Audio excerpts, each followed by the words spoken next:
माँ का आखिरी खत। रात के 12 बज चुके थे। माँ कभी दरवाजे की तरफ देखती तो कभी एक नज़र घड़ी की तरफ। माँ की आंख में और चेहरे पर चिंता साफ नज़र आ रही थी। थोड़ी ही देर में दरवाजे की घंटी बजी। माँ ने काफ़ी तेज़ी से दरवाज़ा खोला और सामने बैठे विक्रम और बहू मान्यता को देखकर पूछा, इतनी देर क्यों हो गई? मैं कब से तुम्हारी राह देख रही थी। माँ, मैं अब छोटा नहीं हूँ, तुम मेरी चिंता मत किया करो। विक्रम घर के अंदर प्रवेश करते हुए बोला, बेटा कितना भी बड़ा हो जाए माँ के लिए छोटा ही रहता है। चलो छोड़ो, हाथ पैर धो लो, मैं तुम्हारे लिए खाना लगा देती हूँ। माँ ने दरवाज़ा बंद करते हुए कहा, माँ जी हम बाहर से खाना खाकर आए हैं, आप खा लीजिए, हम सोने जा रहे हैं। बहू मान्यता ने कहा, लेकिन मैंने तो तुम लोगों की पसंद की खीर बनाई है, आओ थोड़ी थोड़ी खा लो। माँ तुझे एक बार में समझ में नहीं आता क्या?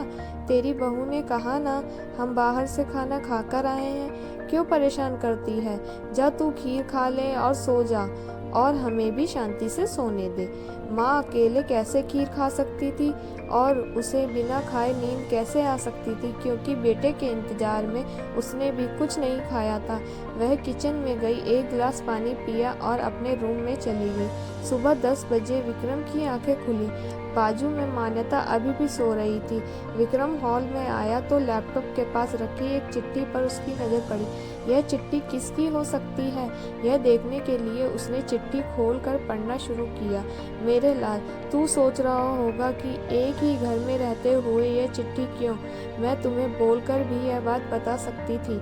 हाँ, बता सकती थी। अगर तू मेरी बातें सुनना चाहता तो किसी एक्सप्रेस गाड़ी की तरह तू आता है और कुछ ही पलों में निकल जाता है। खैर वो सब जाने दो।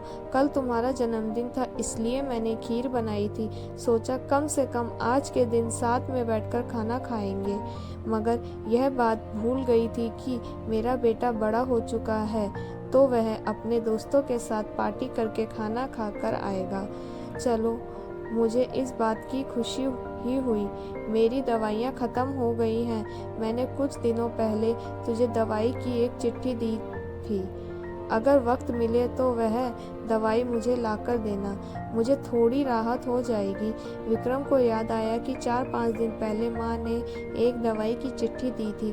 उसने अपने ऑफिस के बैग में जाकर उस चिट्ठी को तलाशा और उसे खोल कर देखा। उसमें लिखा था, मुझे ऐसी दवाई लाकर दो जिससे मैं अपने बेटे को भुला सकूं। विक्रम को रियलाइज़ हुआ कि मुझसे बहुत बड़ी गलती हो गई है।